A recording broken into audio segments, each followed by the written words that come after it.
Welcome back, guys. We have just walked in from the Bedford show today. I don't normally do too much with the show stuff, like footage wise, and I didn't take my camera with me today. We weren't 100% sure whether we was going or not, but I thought I'd just literally sort of tell people what I picked up today. I know some people enjoy that. The show was pretty good, busy as usual. The queue was very long before the show opened, and they seem to do pretty well. They seem to be pretty well attended. There was lots of traders there, and lots of good friends, lots of things to see, lots of things to do. Today we were pretty much just delivering some acrylic lids to Mark the Spider Guy, to Leah, an enclosure to Chris, and that was pretty much what we were going for. I did pick up, the other thing we were going to do was pick up a couple of these mantis den enclosures. You know I like these. So these are the 15 by 15 by 20 enclosures, and we picked up two of those. We have a few arboreals that need rehousing, things like our Carabiner versicolor, we have our Reduncus, and we have a Regalis, and we have a Rufus that all need rehousing into those. I do have a couple already, so it's not like I only bought two, but I've got four to rehouse into them. Don't worry about that, we've got enough. I also picked up, I was in desperate need, so I bit the bullet and paid the prices for some of the pots, the 520mm pots. We've got 5 of those, and we got a couple of these square ones. These are for the Killer slings that I need to put into slightly bigger setups that have outgrown their sling vials, or the 155mm pots that we normally use. And that was pretty much it. I wasn't going to be buying anything else. We did get gifted a lovely custom Aquaria tank from Steve W, who I think picked it up in the raffle. So he gifted that to me. I'm really sort of like grateful for that. That will come in useful for something like one of our larger arboreals, maybe one of our avics or something like that. So I do like to keep all my enclosures the same, but we obviously make an exception when you're gifted a lovely enclosure, and it will fit in somewhere anyway. We'll find a home for it, and we'll find a spider to go in there, as we always do. A couple of other things we did pick up. So obviously, with the ongoings of what happened with Nemo the other week, and the breeding project that knocked me for 6 a little bit, I didn't want to sort of give up on trying breeding. I don't think that's fair. I don't think it was me. I think obviously, you know, nature has a plan, and I believe that, you know, these things happen for a reason. So obviously something happened with the egg sac with the avics, and we can't give up. I've still got the males. Whether they're viable for producing another egg sac is up for debate, because they matured out before January, so they've been mature a while. But what I did pick up was from Jeremy at Jeremy's Wild World. We picked up a beautiful subadult male geniculata.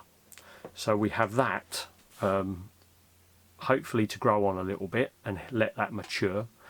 We have a female that's featured on the channel a couple of times, and I think she needs another molt, but I think then she may be ready to pair.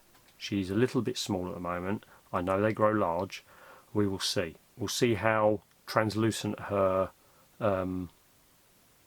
spermithecra are next time she molts. She molted not so long ago, but hopefully she'll molt again, and hopefully if we keep the male cool enough and feed him slightly smaller prey, hopefully we can slow down his chance of maturing out a little bit to sort of make the timings match.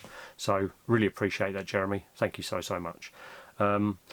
We then went to Bugnut, and we picked up a second spider, which we already have one of these, and we have a female, but this is another breeding project that I'm looking to get underway, which is this beautiful spider, which I will get some footage of, but it's a Thrixopelma puriens.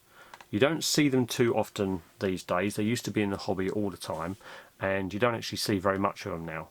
So we have that female, which is slightly larger than the one I have that's in heavy pre-molt, both of those, she should be ready once she molts. So hopefully we'll have those. The only real way to tell is we will put them in enclosures, and then we'll put the mature male next to them and see if any drumming happens.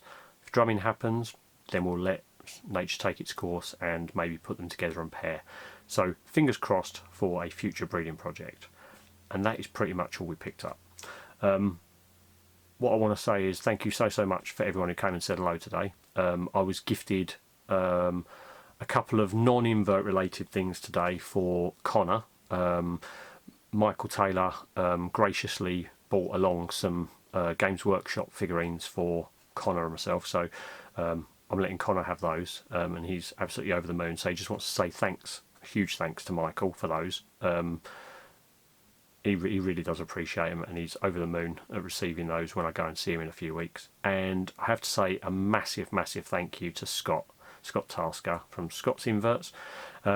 He actually has gifted Connor a few boxes of Magic the Gathering cards, which obviously Connor's very much into his sort of like fantasy type gaming and things like that, and the Magic cards, they're going to be very much appreciated by him as well. So he wants to say a huge thank you to Scott for those.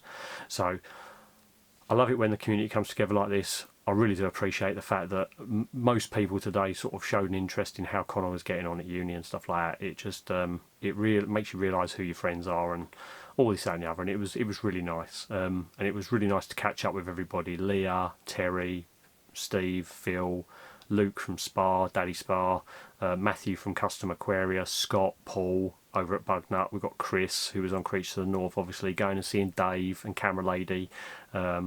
And everyone else that was there. Like, there was an awful lot of people. And I met some new people as well today, like Philip Fish and a couple of other people. Michael Taylor I haven't met before, so that was cool to meet him for the first time. And Paul, Ants Rambling, was there, said hello to him. There was just an awful lot of people. Kale and Andre were there, amazing people they are. Always love catching up with those guys. So yeah, I'm sure I've missed people off this list, and I'm really sorry if I have, but I'm also very tired because it's just taken me an astronomical amount to do an hour and 20-minute journey. There was a lorry turned upside down on one of the roundabouts, and I've only literally just walked through the door, and it is now 9 o'clock in the evening, and we left at 3:30. So that was fun. Anyway, only a quick video tonight, and I don't normally put one out this week. We have a live tonight, and it's going to be Pictionary, I hope. So hopefully we'll catch some of you on that live at 8 o'clock. We'll see you later, guys. Thanks a lot.